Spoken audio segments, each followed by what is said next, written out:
हम इस समय नरसिंह ग्राउंड में हैं और हमारे सामने हैं श्री नरेंद्र रौतेला, जो कि विभिन्न पदों में सरकार में भी रह चुके हैं और रानीखेत ज़िले के संबंध में आप आंदोलन भी कर चुके हैं।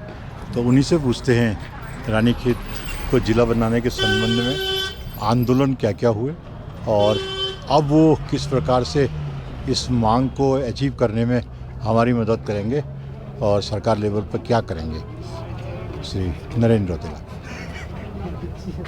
रानीखेत को जनपद का दर्जा दिए जाने की मांग मेरे ख्याल से उत्तर प्रदेश में सबसे पुरानी मांग है। उत्तर प्रदेश में जब उत्तराखंड था तो उस समय सन 65 के आसपास जब ये सीमावर्ती ज़िलों का सृजन हुआ तो उस समय भी रानीखेत को ज़िला बनाने की मांग उठी थी और इसको ज़िला बनाने का विषय वस्तु पूर्व में जब इन सब प्रकरणों का बहुत राजनीतिकरण नहीं हुआ था तो राजस्व परिषद का विषय होती थी। इसलिए राजस्व परिषद की एक कमेटी ने 1982 के आसपास 85 में मेरे ख्याल से 1982 में अच्छा। 1982 में बलदेव सिंह आर्य जी की अध्यक्षता में एक समिति गठित हुई थी जिसने रानीखेत को जनपद बनाने की संस्तुति की।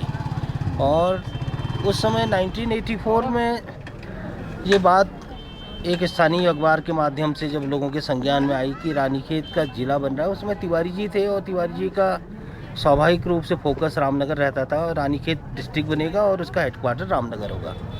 तो उसकी प्रतिक्रिया स्वरूप रानीखेत में 1984 में ज़बरदस्त ज़िला बनाओ आंदोलन चला और करीब 6-7 महीने तक उसमें रानीखेत के साथ साथ भिकियासैन, चौखुटिया और द्वाराहाट को तहसील का दर्जा देने की मांग भी की थी।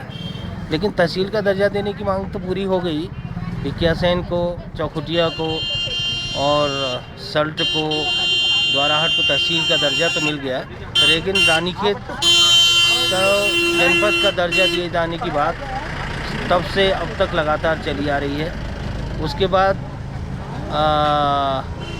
90 के दशक में 2 बार फिर आंदोलन चले, फिर 2008-9 के आसपास फिर आंदोलन चला और पिछली भारतीय जनता पार्टी की सरकार में जब डॉक्टर रमेश पोखरियाल जी मुख्यमंत्री पद पे थे, उन्होंने उत्तराखंड में 4 जनपदों के सृजन की घोषणा की, जिसका नोटिफिकेशन दुर्भाग्यवश नहीं हो पाया।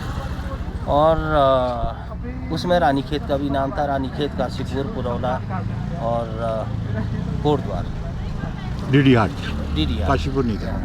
काशीपुर नहीं, 4 जिलों के मतलब गठन की घोषणा की गई, जिसका नोटिफिकेशन नहीं हो पाया। और आज एक ज्वलंत विषय है, पूरे क्षेत्र का विकास जो है जनपद के सृजन पे आधारित है। रानीखेत जो किसी समय में पूरे क्षेत्र का सबसे बड़ा मार्केट हुआ करता था, यहाँ का वो धीमे धीमे अपना वजूद खोता चला जा रहा है। कुछ छावनी परिषद के कायदे कानून है जिसकी वजह से निर्माण कार्य गति नहीं ले पाते, स्थान उपलब्ध नहीं हो पाता। और दूसरी दिक्कत ये है कि जनपद नहीं होने के कारण भी रानीखेत का जो ऐतिहासिक नगरी रानीखेत की थी उस पर कोई फोकस नहीं रहा सरकार का। और रानीखेत का अगर विकास चाहिए, इस पूरे क्षेत्र का विकास चाहिए, तो रानीखेत को जनपद का दर्जा दिया जाना अनिवार्य है।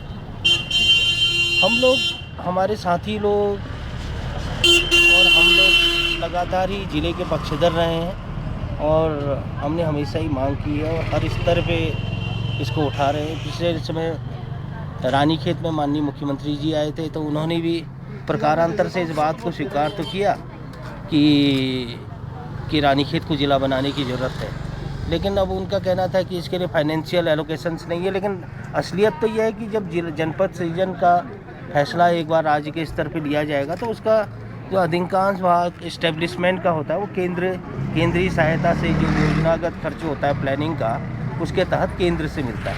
और अब तक जब तक हमारे राज्य को विशेष दर्जा हासिल है तो अभी तो जो टोटल खर्च है उसका 90% जो है केंद्र से आ रहा है और 10% मात्र राज्य को कंट्रीब्यूट करना है, तो हमें लगता नहीं कि वित्त उसके लिए बहुत बड़ी समस्या है। जैसा कि हमारे माननीय मुख्यमंत्री जी ने कहा कि चित्त तो है हमारा, हालांकि हमारा मन है जिला बनाने का, लेकिन वित्त नहीं है।